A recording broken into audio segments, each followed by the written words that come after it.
વર્તનથી સંસ્કાર બહુ જ મહત્વનું. તમે જેવું વર્તો છો બધું બાળકો જુએ છે.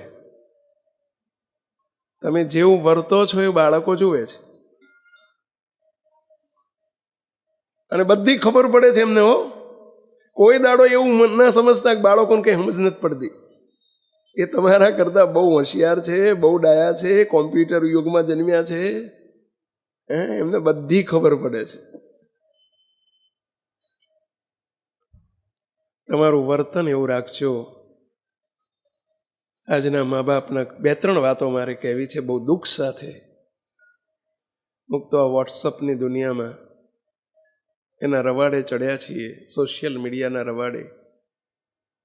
મુક્તો ઘણા વાલીઓ રાતના 2-2 વાગ્યા આવતા હોય.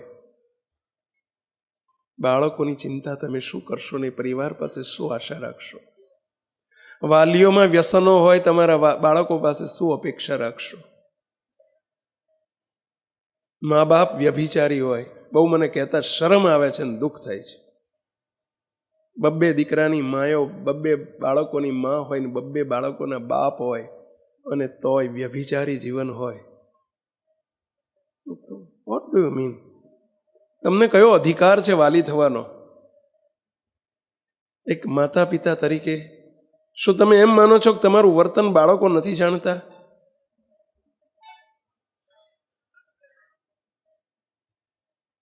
કંઈક યુવાનો ને કંઈક કિશોરો અમને ફરિયાદ કરતા હોય છે, વાલીઓની ફરિયાદ કરતા હોય કે સ્વામી મારો બાપ આવો છે ને મારી મા આવી છે, શરમ આવે છે મને બોલતા, બધું બોલતા શરમ આવે છે, એક સંત તરીકે શરમ આવે છે. બહુ હેઝિટેટ થઉં છું આ શબ્દો બોલતા હું. કેટલું ફ્રીડમ હોય છે. કોના બાળકો છીએ આપણે? કોણ છીએ આપણે? તો કોના છીએ આપણે? કારણ સત્સંગ આપણો પરિવાર છે. અનાદિ મુક્ત આપણી જાત છે.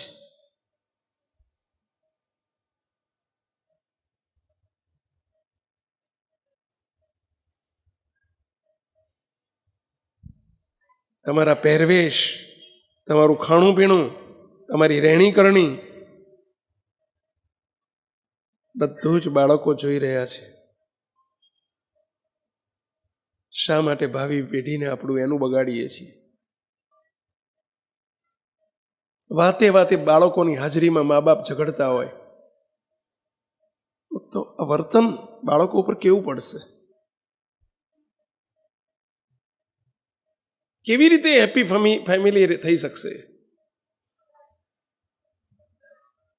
આજથી નક્કી કરીને જજો, કોઈ દાડો ઝઘડશો નહીં એમ કહું છું, પરંતુ બાળકની હાજરીમાં તો ભૂલમાં ના ઝઘડશો. જો તમે સંસ્કારી હોય તો. બહુ ચડ ઉપડે તો એ જાય પછી કહેતો તો બાયણું બંધ કરીને જે કરવું એ કરો, પરંતુ એમની હાજરીમાં તો નહીં જ. હું તો એમ કહું છું કોઈ દાડો ઝઘડશો નહીં, પરંતુ બહુ ચડ ઉપડે તો,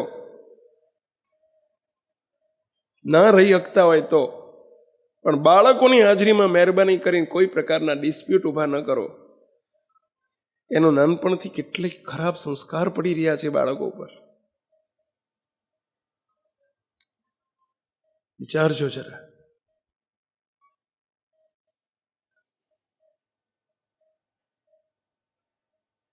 આપણો પરિવાર હેપી બનાવવો હશે 1-2 દિવસનું આ કામ નથી. ખૂબ જતું કરવું પડશે, સહન કરવું પડશે, છોડવું પડશે, અને ત્યારે એક સારો પરિવાર બને છે ભાઈ. આજે માની લો કે SMVSનો પરિવાર ઘડવામાં મોટા પુરુષે 50 વર્ષ સુધી આ દિવ્ય ગુરુદેવે લોહીના પાણી કરી નાખ્યા છે.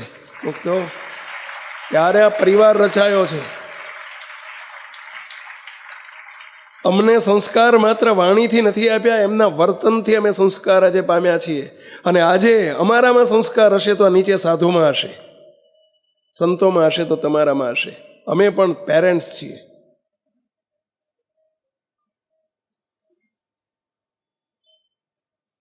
જો મારામાં જ કોઈ ખામી અને ખોટ હોય તો હું મારા સંતોને નહીં કહી શકું.